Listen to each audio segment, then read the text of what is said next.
السلام علیکم ناظرین، میں ہوں منصور علی خان، اپنے ڈیل چینل کے اوپر آپ کو خوش آمدید کہیں گے۔ ناظرین، پچھلے 12 گھنٹے میں بڑی اہم خبریں ڈیولپ ہوئی ہیں، اس کے بارے میں تفصیلات آپ کے ساتھ شیئر کریں گے۔ میرے خیال میں شاید یہ ویلاگ بھی لمبا ہوگا، تو اینڈ تک ہمارے ساتھ رہیے گا۔ کھیل کے میدان اور سیاست کے میدان سے بڑی انٹرسٹنگ خبریں ہیں۔ چینل کو سبسکرائب کرنا مت بھولیے، بیل آئیکن پریس کیجیے اگر آپ کو ویڈیو پسند ہے۔ اگر پسند ہے تو لائک اور شیئر ضرور کیجیے گا، اور نیچے پلیز کامنٹس میں ہمیں اپنی رائے سے آگاہ ضرور کیجیے گا۔ ہماری ٹیم جو ہیں وہ آپ کے کامنٹس پڑھتی ہیں، ہم ان چینلوں میں سے نہیں ہیں جو آپ کے کامنٹس کو جو ہے وہ اگنور کر دیتے ہیں، ہم لوگ ضرور پڑھتے ہیں، اور گائے بگائے میں کوشش کرتا ہوں میں خود بھی اسے رپلائی کر سکوں۔ اچھا جی، مجھے نہیں پتا یہ ویڈیو آپ کب دیکھ رہے ہیں، لیکن آج پاکستان اور بنگلہ دیش کا سیمی فائنل ہے، اور آپ جانتے ہیں کہ ایشیا کپ کے اندر اس وقت یہ صورتحال ہے کہ آج جو بھی میچ جیتے گا وہ فائنل کے لیے کوالیفائی کر لے گا۔ تو دونوں طرف ہی جو ہیں وہ گرین شرٹس ہیں، ہم بھی گرین ہیں وہ بھی گرین ہیں، تو امید کریں کہ پاکستان جو ہے وہ اچھا پرفارم کرے اور اگلے مرحلے تک جو ہے وہ داخل ہو سکے۔ لیکن کرکٹ کے میدان میں کیا کچھ ہو رہا ہے وہ تو میں آپ کو بتاؤں گا، لیکن کرکٹ کے میدان کے باہر کیا ہو رہا ہے وہاں پہ کچھ زیادہ اچھی خبریں نہیں ہیں، اور وہاں پہ بلکہ آپ یہ سمجھیں کہ پاکستان اور بھارت کی جو ہے وہ آف فیلڈ لڑائی جو ہے وہ شروع ہو گئی ہے۔ تو اس کی ڈیٹیلز میں ابھی آپ کے ساتھ شیئر کرتا ہوں، لیکن اس سے پہلے میں ایک اور جو ہے وہ سیمی فائنل کے بارے میں آپ کو بتا دوں، جہاں کرکٹ کے میدان میں جو ہے وہ سیمی فائنل تو ہو رہا ہے، وہیں پہ پاکستان اور بنگلہ دیش کا فٹ بال کے میدان میں بھی جو ہے وہ سیمی فائنل آج کھیلا گیا۔ سیف انڈر 17 فٹ بال چیمپئن شپ کے اندر جو ہے وہ پاکستان اور بنگلہ دیش کی ٹیمیں جو ہیں وہ آمنے سامنے تھیں، جہاں پہ بنگلہ دیش نے پاکستان کو شکست دے دی ہے اور فائنل کے لیے کوالیفائی کر لیا۔ دوسری سائڈ پہ جو ہے دوسرا سیمی فائنل جو ہے وہ بھارت اور نیپال کے درمیان جو ہے وہ کھیلا جا رہا ہے۔ تو پاکستان کا سفر جو ہے وہ سیمی فائنل کے اوپر تک ہی تھا، وہاں پہ جا کے یہ اختتام پذیر ہو گیا۔ پورے میچ کے اندر جو ہے وہ پاکستان کوئی گول سکور نہیں کر سکا، اور بنگلہ دیش نے پاکستان کو 2-0 سے اس میں شکست دی ہے۔ اللہ کرے کرکٹ کا جو کم از کم رزلٹ ہے وہ فٹ بال سے ڈفرینٹ ہو۔ اب آ جائیں ذرا coming back to the cricket, اور پاکستان اور بھارت کے درمیان جناب جو جنگ ہے وہ کرکٹ کے میدان کے باہر بھی جو ہے وہ لڑی جا رہی ہے، اور اس میں معاملہ یہ ہے کہ پاکستان کرکٹ بورڈ نے باقاعدہ طور پہ بھارتی کپتان سوریہ کمار یادو ان کے خلاف اپنی باقاعدہ شکایت جو ہے وہ جمع کروا دی ہے، اور وجہ یہ ہے کہ انہوں نے کہا کہ جی انہوں نے جو کامنٹس دیے تھے جس میں انہوں نے پوسٹ میچ جو سرمنی ہو رہی تھی اس کے اندر پہلگام کا ایک جو واقعہ تھا اس کا ذکر کیا، اور اپنی اس جیت کو جو ہے وہ فوج سے اپنی بھارتی فوج سے جو ہے وہ منسلک کیا، یہ اسپرٹ آف دا گیم کے خلاف ہے، اور اس کے حوالے سے جو ہے وہ آئی سی سی کارروائی کرے۔ اب یہ خبر آئی ہے کہ باقاعدہ طور پہ جو میچ ریفری ہیں رچی رچرڈسن، ان کو یہ شکایت جو ہے وہ موصول ہو گئی، اور رچی رچرڈسن نے آگے بھارتی ٹیم کو بھی جو ہے وہ آگاہ کر دیا ہے کہ جی بھارتی کپتان کے خلاف جو ہے وہ ہمیں یہ شکایت موصول ہوئی ہے، اور اس شکایت کے اندر وزن بھی لگتا ہے۔ تو اب دیکھنا یہ ہے کہ آئی سی سی اس کے اوپر ایکشن لیتا ہے کہ نہیں لیتا۔ شکایت تو موصول ہو گئی، لیکن ابھی تک ہم نے جس طرح دیکھا ہے کہ پورے ایشیا کپ کے اندر جو ہے وہ بھارتی ٹیم کو، بھارتی پلیئرز کو جو ہے وہ بڑی سپورٹ ملی ہے۔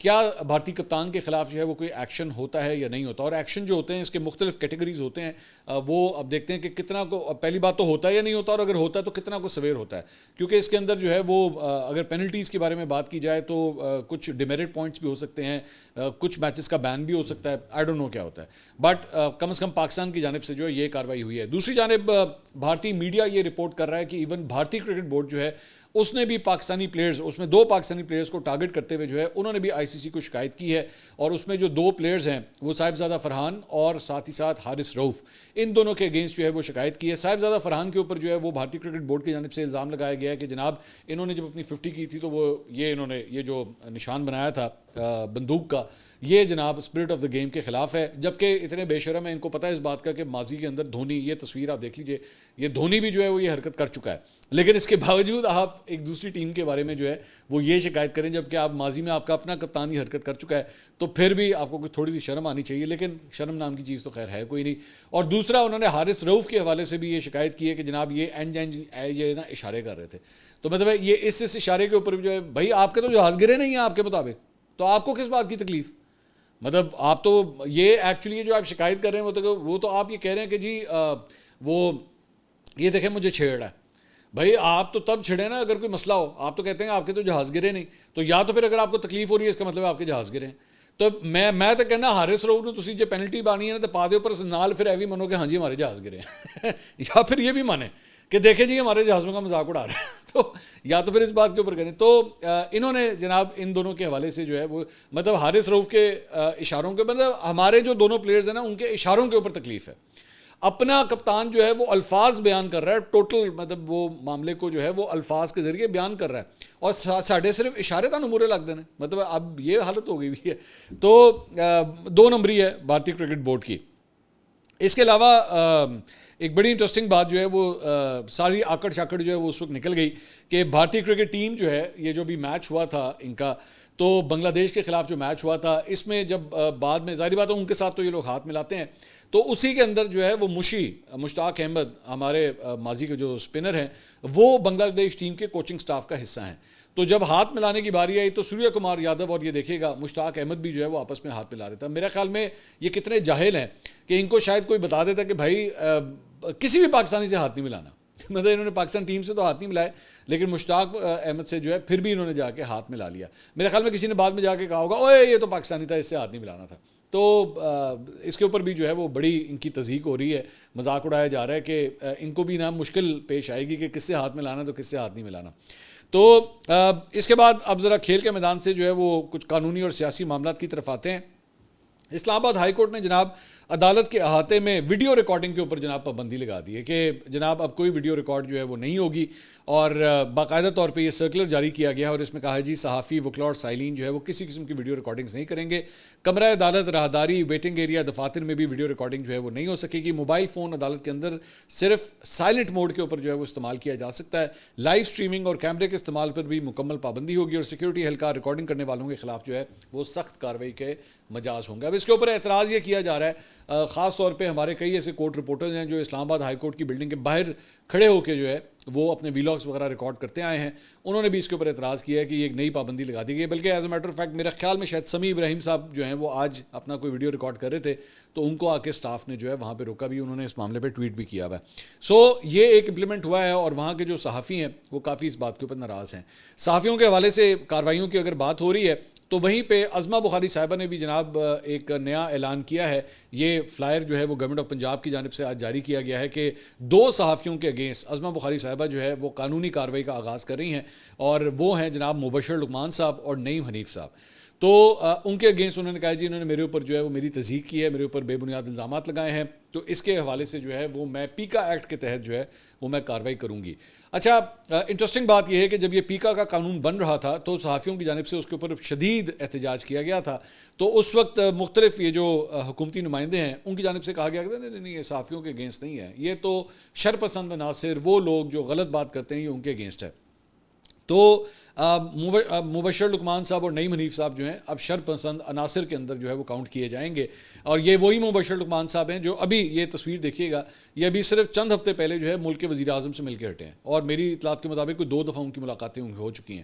تو اس شخص کو, اس شرپسند کو جو ہے وہ ملک کے وزیر اعظم تک ایکسیس ہے, لیکن پنجاب حکومت جو ہے اس سے ناراض ہے, تو ان کے اگینسٹ انہوں نے کہا کہ جناب میں اب یہ کارروائی کرنے جا رہی ہوں. سو مبشر لقمان صاحب جو ہے وہ فیڈرل گورنمنٹ کے کافی قریبی ہیں, لیکن پنجاب حکومت کی بیڈ بکس کے اندر, ادھر گڈ بکس میں ہے, ادھر بیڈ بکس میں ہے. اچھا جی, اس کے علاوہ توشہ خانہ 2 کیس میں عمران خان اور ان کی اہلیہ بشرا بی بی کی بریت کی درخواستیں سماعت کے لیے مقرر کر لی گئی ہیں. اسلام آباد ہائی کورٹ نے درخواستیں 7 اکتوبر کو سماعت کے لیے مقرر کی ہیں. جسٹس انعام امین منہاس جو ہیں درخواستوں کے اوپر سماعت کریں گے. اس کے علاوہ GHQ حملہ کیس میں انسداد دہشت گردی کی خصوصی عدالت نے 2 وکلا کو عمران خان سے ملاقات کی اجازت دے دی ہے, اور انسداد دہشت گردی کی خصوصی عدالت کے جج امجد علی شاہ نے فیصلہ سنایا, اور خصوصی عدالت نے 2 وکلا کو عمران خان سے ملاقات کی اجازت دی. عدالت نے حکم دیا کہ دونوں وکلا کی آج جمعرات اڈیالہ جیل عمران خان سے ملاقات کروائی جائے, اور GHQ حملہ کیس میں وکلا کی کلائنٹ سے مشاورت آئینی اور قانونی تقاضا ہے. اس کے علاوہ عمران خان صاحب نے ایک بار پھر جناب ٹویٹر کے حوالے سے جو ہے وہ پیغامات کے اوپر رد عمل دیا ہے. گزشتہ روز اڈیالہ جیل میں ایک جرنلسٹ نے بتایا جاتا ہے کہ ان سے سوال کیا کہ آپ کا ٹویٹر اکاؤنٹ کون چلا رہا ہے, اور آپ کا ٹویٹر اکاؤنٹ ریاست کے خلاف بیانیہ بنا رہا ہے, الفاظ بہت سخت ہوتے ہیں. تو اس پہ عمران خان صاحب نے صحافی کے سوال پہ کہا کہ میرا اپنا اکاؤنٹ ہے, میں جو پیغامات بھیجتا ہوں وہی پیغام میرے اکاؤنٹ سے جاری ہوتے ہیں, میں کوئی عاصم منیر کا غلام ہوں, میں ایک آزاد انسان ہوں, میرا جو دل کرے گا میں بولوں گا, اب میرا یہ پیغام چلا دینا ہمت ہے, چلا سکو گے میرا پیغام. تو یہ عمران خان صاحب نے اس کے اوپر جو ہے وہ ایک بیان دیا ہے. اس کے علاوہ جناب پاکستان تحریک انصاف کی جو ایک ایکٹیوسٹ ہیں فلک جاوید، ان کا 5 دن کا جسمانی ریمانڈ جو ہے وہ منظور ہو گیا ہے۔ ان کے بارے میں پہلے خبر آئی تھی کہ انہیں اسلام آباد سے گرفتار کیا گیا، لیکن اس کے بعد 24 گھنٹے کے بعد انہیں لاہور میں NCCI کی جو ہے وہ گرفتاری ان کی جو ہے وہ شو کر دی گئی کہ انہیں لاہور میں گرفتار کیا گیا، اور اس کے بعد انہیں عدالت میں آج پیش کیا گیا۔ عدالت میں پیشی کے موقع کے اوپر جو ہے انہوں نے اس موقع کے اوپر ایک اور بھی بیان دیا۔ انہوں نے کہا جی عظمہ بخاری صاحبہ، کیونکہ عظمہ بخاری صاحبہ اس میں بھی کمپلینٹ ہے، آج کل عظمہ بخاری صاحبہ بہت زیادہ کمپلینٹ کر رہی ہیں، تو نہیں، لیکن یہ والی کمپلینٹ ویسے کافی حد تک جو ہے وہ میرے خیال میں بنتی بھی تھی، کیونکہ ظاہری بات ہے ان کی ایک جعلی ویڈیو کو لے کے، تو ایبسولوٹلی کنڈیم دیٹ۔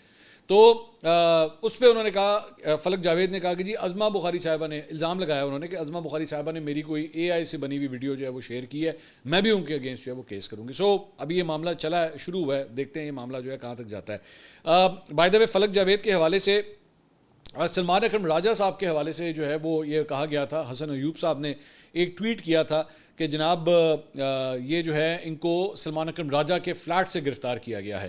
تو سلمان اکرم راجہ صاحب نے جو ہے وہ ٹویٹ کیا ہے، انہوں نے کہا کہ ایک جھوٹ پر مبنی سازش کو خبر بنا کر پھیلانا اور ایک خاتون کو ہدف بنانا جو سیاسی مخالف ہونے کے ساتھ ساتھ بہو بھی ہے اور بیٹی بھی، درندگی کی بدترین سطح ہے۔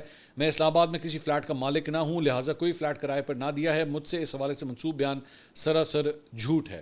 تو یہ سلمان اکرم راجہ صاحب کا بھی پوائنٹ آف ویو جو ہے وہ سامنے آ گیا ہے۔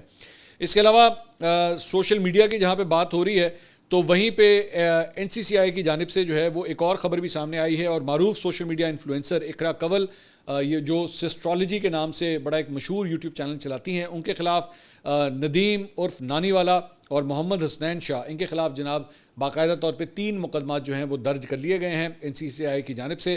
انہوں نے کہا کہ جی انہیں 3 مرتبہ جو ہے وہ طلب کیا گیا، تاہم انہوں نے جان بوجھ کر تفتیش میں شامل ہونے سے گریز کیا۔ As a matter of fact actually Iqra Kanwal کے حوالے سے یہ خبر آئی تھی کہ وہ اس وقت جو ہے وہ ایکسپیکٹ کر رہی تھی، اور اسی وجہ سے بچے کی پیدائش کی وجہ سے وہ نہیں آ سکتی تھی، لیکن اب جو ہے ان کو باقاعدہ طور پہ ان کے خلاف مقدمہ بھی جو ہے وہ درج کر لیا گیا۔ ان تینوں افراد کے اوپر الزام ہے کہ وہ غیر قانونی آن لائن ٹریڈنگ اپلیکیشنز کی تشہیر میں ملوث رہے اور پاکستانی عوام کو منافع کے لالچ میں ڈال کر ان ایپس میں سرمایہ کاری کے لیے اکساتے اور گمراہ کرتے رہے ہیں۔ اس سے پہلے رجب بٹ کے خلاف بھی جو ہے وہ مقدمہ درج کر لیا گیا ہے۔ اچھا، میں یہاں پہ میرے لیے ایک بڑا انٹرسٹنگ فیکٹ ہے کہ اس سے پہلے جب سرفراز چودھری صاحب جو ہے وہ لاہور بھی اسسٹنٹ ڈائریکٹر تھے، ان کو بعد میں ٹرانسفر کر دیا گیا تھا اسلام آباد، تو ایک عام تاثر یہ بن رہا تھا کہ شاید ان کو اس لیے ہٹایا گیا ہے کہ وہ شاید اس کیس کو بھی دیکھ رہے تھے۔ تو میں نے اس وقت بھی ایک تھیوری پیش کی تھی کہ میرا خیال میں اس کا تعلق اس معاملے کے ساتھ نہیں ہے۔ تو اچھی بات ہے کہ NCCI نے کم از کم اس انویسٹیگیشن کو روکا نہیں ہے اور اس معاملے کو مزید آگے لے کے جا رہے ہیں، بلکہ میں تو یہ چاہوں گا کہ اس کو منطقی انجام تک، اگر وہ قصوروار ہیں ان کو سزا ہونی چاہیے، اور اگر وہ نہیں ہے تو ان کو ناٹ گلٹی کر کے ان کو باعزت بری کرنا چاہیے اس معاملے سے۔ لیکن فی الحال تو کم از کم NCCI جو ہے اس معاملے کو آگے لے کے چل رہی ہے، سو اس لیے لگ رہا ہے کہ اس کے اندر جو ہے وہ کافی حد تک سیریس ہے اس معاملے کو۔ سیریسنس کی جہاں پہ بات ہو رہی ہے، سندھ ہائی کورٹ کے اندر آج بڑی جناب وہاں پہ سیریسنس دیکھی گئی، وکلا کی جانب سے بڑا سخت وہاں پہ احتجاج ہوا ہے۔ معاملہ کیا ہے، تھوڑا سا بیک گراؤنڈ میں آپ کو بتا دیتا ہوں۔ وہاں پہ سندھ ہائی کورٹ کے 2 رکنی بینچ کے سامنے اسلام آباد ہائی کورٹ کے جج جسٹس طارق محمود جہانگیری صاحب کی ڈگری سے متعلق کیس کی سماعت تھی۔ جسٹس طارق محمود جہانگیری کے اوپر جو ہے وہ ایک جعلی ڈگری کا الزام لگا ہوا ہے، اور اس سلسلے میں وہاں پہ کیس پہلے کا فائل ہوا ہوا ہے۔ آج سے 2 دن پہلے جسٹس طارق محمود جہانگیری نے جو ہے وہ یہاں پہ اپلیکیشن دی کہ جناب میری ڈگری ہے، میرے بارے میں ڈسکشن ہو رہی ہے، تو اس کیس میں مجھے تو فریق بنایا جائے۔ لیکن اس سلسلے میں کوئی ڈیولپمنٹ نہیں ہوئی، تو آج وہ خود وہاں پہ عدالت کے اندر وہاں پہ پہنچ گئے، اور وہاں پہ جسٹس سمن رفت، additional attorney general, advocate general Sindh اور کراچی یونیورسٹی کے وکیل بھی جو ہے اسی عدالت میں وہاں پہ پیش ہوئے۔ جسٹس طارق محمود جہانگیری نے روسٹرم پر آ کر بیان دیا کہ انہوں نے اس کیس میں فریق بننے کی درخواست دائر کی ہے، انہیں کبھی کراچی یونیورسٹی کی جانب سے کوئی نوٹس جاری نہیں ہوا۔ اچھا، انٹرسٹنگ بات یہ مجھے پتہ لگا ہے کہ یہ اینڈ 80s کی ڈگری ہے، یعنی کوئی میرے خیال میں کوئی 89 مجھے بتایا جا رہا ہے کہ یہ تب کی ڈگری ہے، اور اب یہ 2024-25 کے اندر جو ہے اب یہ کیس چل رہا ہے اس معاملے کا۔ خیر، اس دوران یہ وکیل بھی رہے، یہ جج کے طور پہ اپنے فرائض بھی سر انجام دیتے رہے، تو اب ان کے اگینسٹ جو ہے یہ کاروائی ہو رہی ہے۔ جسٹس کے آغا جو ہے وہاں پہ بینچ کے اندر موجود تھے، انہوں نے ریمارکس دیے کہ ہم پہلے درخواست کے قابل سماعت ہونے کا معاملہ دیکھ لیں۔ اس پہ جسٹس طارق محمود جہانگیری نے کہا کہ وہ اس کیس میں متاثرہ فریق ہیں۔ جسٹس کے آغا نے پوچھا کہ جی جس نے کیس فائل کیا ہے وہ وکلا کہاں ہیں؟ اس پہ فیصل صدیقی ایڈوکیٹ نے کہا کہ متاثرہ شخص کو شامل کیے بغیر کیسے درخواست قابل سماعت ہونے کا فیصلہ کیا جا سکتا ہے؟ اس کے بعد اسلام آباد ہائی کورٹ، کراچی بار اور دیگر کے وکلا نے بینچ پر ہی اعتراض کر دیا۔ بیرسٹر صلاح الدین جو کہ جسٹس طارق محمود جہانگیری کی وکالت کر رہے تھے. انہوں نے کہا کہ بینچ میں شامل جسٹس عدنان الکریم میمن نے جوڈیشل آرڈر کے ذریعے فاروق اشنائک کے کیس اپنے روبرو مقرر کرنے سے منع کیا تھا. سندھ ہائر ایجوکیشن کمیشن نے فوری سماعت کی درخواست دائر کی اور موقف اپنایا کہ اگر کوئی آرڈر جاری نہ کیا گیا تو کمیشن کی ساکھ متاثر ہو سکتی ہے. تاہم فوری سماعت کی درخواست میں کوئی وجہ بیان نہیں کی گئی. انتظامی آرڈر کے ذریعے کیس کو آئینی بینچ 2 سے بینچ نمبر 1 میں منتقل کیا گیا. جسٹس عدنان نے کہا کہ ان کا اس کیس میں کوئی ذاتی مفاد نہیں ہے. بیرسٹر صلاح الدین نے کہا کہ ہمارا اعتراض ذاتی نہیں بلکہ قانونی ہے. جسٹس کے آغا نے بیرسٹر صلاح الدین کو کہا کہ ہم آپ کے اعتراضات پر آرڈر کریں گے. ایڈوکیٹ جنرل سندھ نے عدالت کو بتایا کہ فوری سماعت کی درخواست نمٹائی جا چکی ہے. اگر فریقین کو اعتراض ہے تو اپیل دائر کریں. وکیل جامعہ کراچی طاہر احمد ایڈوکیٹ نے کہا کہ سندھ ہائر ایجوکیشن کمیشن نے عدالت کو گمراہ کیا ہے اور یہ بھی تسلیم کیا تھا کہ ان کا کوئی کردار نہیں ہے. جسٹس طارق محمود جہانگیری نے کہا کہ پہلی بار ہائی کورٹ کا جج ملزم کی طرح کٹہرے میں کھڑا ہے. میرا جرم حلف سے وفاداری بنا دیا گیا ہے. میری ڈگری اصلی ہے اور میں امتحان میں بھی بیٹھا تھا. جسٹس طارق محمود جہانگیری کی بولنے کی کوشش پر کراچی یونیورسٹی کے وکیل نے اعتراض کیا. کمرہ عدالت جو ہے اس میں شیم کے نعرے لگ گئے. جسٹس طارق محمود جہانگیری نے کہا کہ 34 سال بعد جال سازی کر کے ڈگری کو متنازع بنایا گیا. میرے خلاف کرپشن کا کوئی الزام نہیں ہے. میں نے کسی کے کہنے پر فیصلے نہیں کیے. میں نے کوئی ٹاؤٹی نہیں کی. کسی سیکٹر کمانڈر کے کہنے پر فیصلے نہیں کیے. مجھے کم از کم سماعت کا موقع دیا جائے پھر چاہے میرے خلاف فیصلہ دیا جائے. فریقین کے وکلاء نے کہا کہ پہلے ہمارے اعتراضات کا فیصلہ کیا جائے اور بعد میں درخواست قابل سماعت ہونے پر فیصلہ کیا جائے. اس کے بعد تمام درخواست گزارنے کے وکلاء کمرہ عدالت چھوڑ کر چلے گئے اور عدالت نے تمام درخواستیں عدم پیروی پر خارج کر دیں. اچھا انٹرسٹنگ بات یہ ہے کہ اسی عدالت کے باہر بھی جو ہے وکلاء نے جو ہے وہ بڑی ایون جو کے آغا صاحب ہیں ان کے اگینسٹ بھی جو ہے وہاں پہ نعرے بازی کی گئی. اس کے علاوہ جناب ایک اور خبر جو ہے وہ آئی ہے رانا ثناء اللہ صاحب کے حوالے سے. وہ ایک پروگرام کے اندر آج جیو کے اوپر موجود تھے. انہوں نے کہا بے نظیر انکم سپورٹ پروگرام وفاقی نوعیت کا ہے. سیلاب زدگان کی مدد صوبائی سطح پر ہوگی. ہماری خواہش ہے کہ بے نظیر انکم سپورٹ پروگرام لوگوں کو روزگار فراہم کرے. بے نظیر انکم سپورٹ کو بے نظیر روزگار اسکیم میں تبدیل کر دیا جائے. سننے میں آیا ہے کہ اس طرح کی اسکیم زیر غور ہے. پیپلز پارٹی کے سینئر رہنماؤں سے بات ہو سکتی ہے. بے نظیر انکم سپورٹ پروگرام چل رہا ہے اور اچھا پروگرام ہے. ہم چاہتے ہیں کہ اس پروگرام کو مزید مؤثر بنایا جائے. باہمی مسائل کے لیے کمیٹی پنجاب میں موجود ہے. سیاسی جماعتوں کے درمیان بیان بازی کو مثبت معنوں میں لینا چاہیے. اچھا یہ بیسکلی پچھلے 2 دن سے یہ معاملہ چل رہا ہے جس میں پیپلز پارٹی یہ بار بار مطالبہ کر رہی ہے کہ پنجاب کے جو سیلاب زدگان ہیں ان کو یہ سپورٹ جو ہے وہ بے نظیر انکم سپورٹ پروگرام کے ذریعے دی جائے. لیکن عظمہ بخاری صاحبہ کا یہ بیان آیا تھا کہ اس کی ضرورت نہیں ہے. ہم اس پروگرام کے ذریعے جو ہے یہ امداد نہیں بانٹیں گے. اس کے علاوہ جناب آج شہباز شریف صاحب کی جو ہے وہ ڈونلڈ ٹرمپ سے ملاقات ہونے جا رہی ہے. پاکستانی وقت کے مطابق بتایا جا رہا ہے کہ رات کے تقریباً 1:30 بجے یہ ملاقات ہوگی. تو جو وائٹ ہاؤس کا کم از کم جو ایک پلان سامنے آیا ہے اس کے اندر صرف شہباز شریف صاحب کا نام لکھا ہوا ہے. تو یہ ان کی دوسری ملاقات ہوگی 2 دن کے اندر. اس سے پہلے وہ دیگر مسلم ممالک کے سربراہوں کے ساتھ ان کی ملاقات ہوئی تھی, اس میں موجود تھے, اور اب یہ جو ہے 1 on 1 ملاقات ہے. وقت بڑا تبدیل ہو گیا. مطلب جب سے ڈونلڈ ٹرمپ آیا تھا ایکسپیکٹ تو پاکستان تحریک انصاف کے لوگ یہ کر رہے تھے کہ جناب ڈونلڈ ٹرمپ آئے گا اور اس کے بعد عمران خان کو چھڑائے گا, پھر عمران خان کو وزیر اعظم بنائے گا, اور پھر اس کے بعد یہ ملاقات ایکچولی عمران خان صاحب کے ساتھ ہوگی. اور وہ شہباز گل اور وہ سارا جتنا گینگ ہے اس نے پوری طرح ڈونلڈ ٹرمپ کے ساتھ امیدیں باندھی ہوئی تھی. بلکہ as a matter of fact میں دیکھ سکتا تھا لطیف کھوسا صاحب کا ایک بیان اس وقت کا چل رہا ہے کہ جناب یہ بس الیکشن ہونا لینے تو ڈونلڈ ٹرمپ آیا جائے تو پھر آپ دیکھیے گا کہ یہ اسٹیبلشمنٹ کس طرح یو ٹرن لیتی ہے اور اس کے بعد یہ عمران خان صاحب کو رہا کروائے گی. اور وہ مطلب بہت سے بیانات ہیں. اگر آپ وہ جو ٹائم پیریڈ ہے نا جب ڈونلڈ ٹرمپ کا الیکشن ہوا تھا, میں تو کہتا ہوں اس کو اٹھا کے نا بندہ اگر صرف اس کے کلپس بنا کے کوئی چلا دے کوئی اینکر, یا اس کا ایکچولی ایک ریسرچ کر کے جو ہے وہ 10, 15, 20 دن کا وہ جو ایک پورا ٹائم پیریڈ ہے. اور آپ کو یاد ہوگا وہ رچرڈ گرنیل کو جو ہے وہ کس طرح انہوں نے بنایا ہوا تھا کہ جناب کمپلین سینٹر ہے, اور شہباز گل جو ہے بیٹھ کے رچرڈ گرنیل کو ٹیگ کر کے شکایتیں لگاتا تھا, اینکروں کی شکایتیں لگاتا تھا, سیاستدانوں کی شکایتیں لگاتا تھا. کیسے وقت تبدیل ہو گیا. اس لیے اچھا میں اس میں ایک اور بات بھی کہہ دوں کہ ڈونلڈ ٹرمپ کے حوالے سے اگر آپ یہ موجودہ حکومت کے بارے میں بھی یہ کہہ رہے ہیں نا کہ جناب یہ موجودہ حکومت کی ملاقاتیں ہو رہی ہیں تو بڑا بس بجی بلے بلے ہو گئی, ذہن میں رکھے 2-4 چیزیں میں بتا دوں. ڈونلڈ ٹرمپ نے آپ کو یاد ہوگا کہ اس نے بیان دیا تھا اور اس نے کہا تھا جناب پاکستان سے جو ہے وہ تیل نکلے گا. وہ تیل ساڑھا حالے تک نکلیا نہیں ہے. ویسے عوام کا تیل نکل رہا ہے, وہ مسئلہ نہیں ہے, مہنگائی کی وجہ سے غربت کی وجہ سے عوام کا تیل نکل رہا ہے, لیکن ابھی تک وہ تیل ہے کہاں پہ وہ ہمیں ابھی تک نہیں پتہ لگا. ایک دوسرا ڈونلڈ ٹرمپ کا جب اس وقت الیکشن ہو رہا تھا نا اس وقت بھی میں نے یہ بات کہی تھی اور میں آج بھی دوبارہ یہ بات کروں گا, اور میں موجودہ حکومت کے بارے میں بھی یہ بات کروں گا. انٹرسٹ, آپ کے اپنے مفادات وہ ہمیشہ سامنے آتے ہیں. ڈونلڈ ٹرمپ کے حوالے سے بھی میں نے اس وقت بھی یہ بات کہی تھی کہ ڈونلڈ ٹرمپ کا اپنا کیا انٹرسٹ ہوگا عمران خان کے ساتھ, اس کا کوئی انٹرسٹ نہیں ہوگا. جب وہ یہ دیکھ رہا ہے کہ وہ کوئی سٹیک ہولڈر نہیں ہے اور وہ پاکستانی حکومت کے ساتھ چاہے وہ منرلز کے حوالے سے معاہدے ہوں یا اور خارجی معاملات کے حوالے سے اگر اس کے مفادات جو ہیں وہ موجودہ حکومت پورے کر رہی ہے میں آپ کو ہمیشہ یہ بات کہتا رہا ہوں کہ ہیومن رائٹس ریکارڈ جو ہے نا امریکہ کے لیے کوئی میٹر نہیں کرتا.